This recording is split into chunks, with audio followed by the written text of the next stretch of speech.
On Wednesday, Israeli ambassador to the UK, Zipi Hotovely, admitted what many had suspected for years.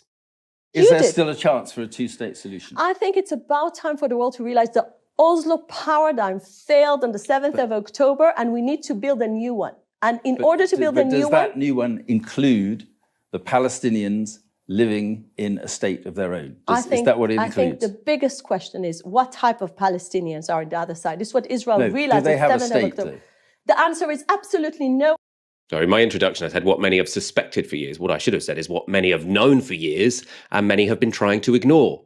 So we've known, we talked about for a long time on this show, that the party that Zipi Hotovely is a member of, the governing party in Israel, they have no interest in a two-state solution. They say it all the time to their own population, but they try and put on a different face to the West. And that has meant that Western politicians and Western journalists have been able to pretend that Israel wants a two-state solution. Zipi Hotovely is just confirming in English what we already knew, which I think was quite helpful. It has definitely shifted the dial when it comes to news coverage. The Israeli ambassador there was speaking to Sky's Mark Austin. And later in the week, Mark Austin decided to put those comments to the Palestinian ambassador to the UK, Husam Zomlot.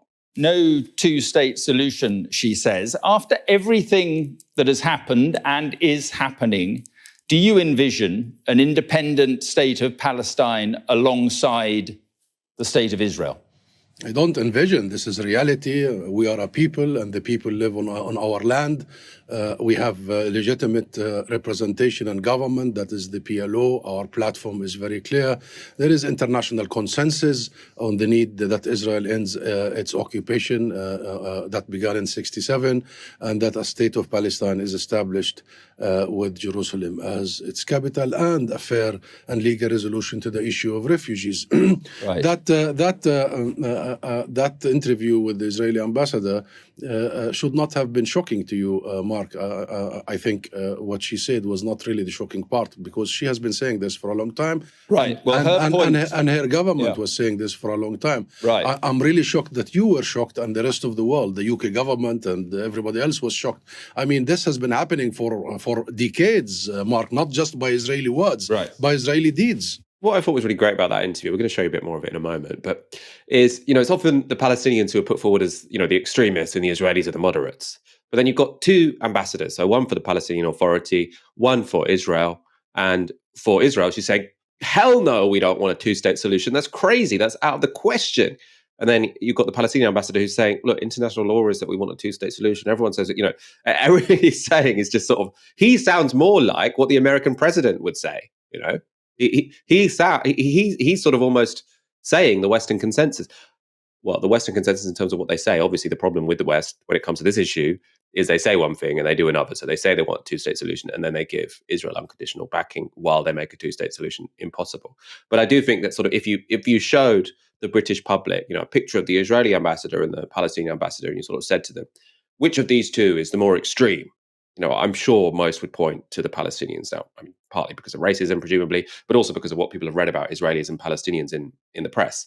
Then, if you showed them those interviews, I wonder what they would say afterwards. That'd be a very interesting social scientific experiment to do. Let's go back to that interview.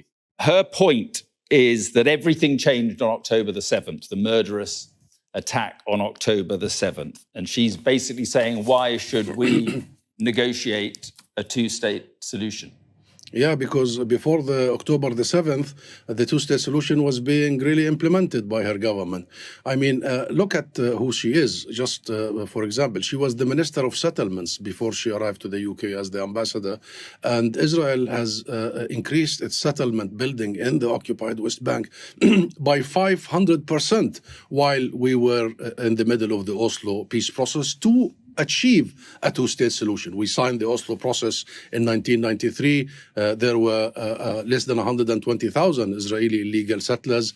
Today we're talking about 750,000 illegal settlers. The West Bank is dotted all over the place, and many commentators are saying Israel has succeeded to undermine the possibility of any two-state solution. The question, Mark, the question is, why the world has failed to take any action during all these years? The very people that they are bombarding in Gaza and displacing, you're talking about more than 2/3 of Gaza has been completely displaced. A reliving of the Nakba 75 years ago. And by the way, I'm from Gaza. I'm from Gaza. I know my family and my parents and grandparents. This is the first time in history that the same refugees are being made refugees again and again and displaced again and again. Aaron, I want your thoughts on this. Who seems the more extreme out of the two interviews we've seen this week, the Israeli ambassador or the Palestinian one? Husam is clearly a fanatic. She's a lunatic and a fanatic. And Zomlot's clearly just an informed professional diplomat. But the conceit behind all of this, of course, is that you have to pretend that the Palestinians and the Gazans are irrational and hateful and spiteful. And of course, the Israelis are almost like Vulcans, these wise people. And it's a story we covered a while back, Michael, a few months ago now. When you had Kay Burley and Sky make things up about Husam Zomlot. Make things up. They denigrated the man. They libeled him and slandered him because they didn't think anything would happen, right? You can say what you like about somebody if you don't think they're going to do much about it. And that seems to be the approach of much of the media in relation to Palestinian spokespeople. But clearly, once you see the man talking and hear what he says, he's perfectly reasonable. And the point in regards to the settlements is a huge one. The PLO, who of course were the signatories to the Oslo Accords, sort of quasi-precursor to the Palestinian Authority. They are signatories to an agreement which, basically was saying, it didn't say no more settlements, but the basic premises were that there would not be significant expansion of settlements into the West Bank. And of course, they continue pretty much every day in the 30 years that have passed since. So the idea that, Oslo's over. Oslo, from the Israeli side, never happened. And it goes again back to that point about the West Bank. If this is a war against Hamas, then explain to me why more than 240 people in the West Bank have been killed. Explain to me why almost 1,500 Palestinians in the West Bank have been arrested. You have to explain that. It's Hamas. That's what they'll say. I did GB News yesterday with Matthew Goodwin. They'll say, it's Hamas. Well, the Palestinian Authority and Hamas, they don't get on very well. So you have to please explain that to me. But it's not about Hamas. It's about, as he's very open and honest about, it's about the ethnic expulsion of Palestinian people from Israel, particularly from, right now, Gaza. There's clearly a concerted effort to move people out of there, but the West Bank too, which is iterative. It's been, incremental, and it's ongoing. It was before October 7th, and it will continue long after. So it's a stupid question, really. It just shows the level of political coverage and debate in this country. Is Oslo over? The Israelis they've not adhered to Oslo. Okay. A very sort of strange question to ask. Now, why has Husam let the cat out of the bag? One answer might be, well, she's stupid. She's an idiot. She's a zealot. That's what zealots do. They can't hold their tongue. The clever thing is to say, well, of course, say something without saying it, right? She could have done that, but she didn't. I guess the counter argument is that this is political.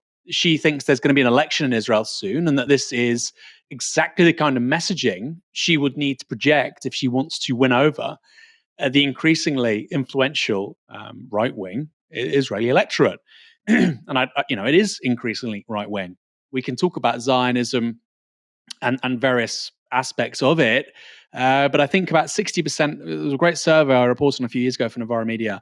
60% of Israelis basically said they hate Arabs, they don't trust them, etc. Palestinian Arabs, and that rose to 70% amongst the young. And if you look at, for instance, Haredim, 1% of the Israeli population in 1947. Now it's a really significant number. It's around, I think, maybe about 20%, hovering around that. Ultra-Orthodox communities, who are the sort of the electoral bedrock of people like Ben Gvir. This is the emerging coalition in Israeli politics, which has dragged Netanyahu and Likud even further left. He's always been a right-wing, further right rather. He's always been a right-wing politician, but even further to the right.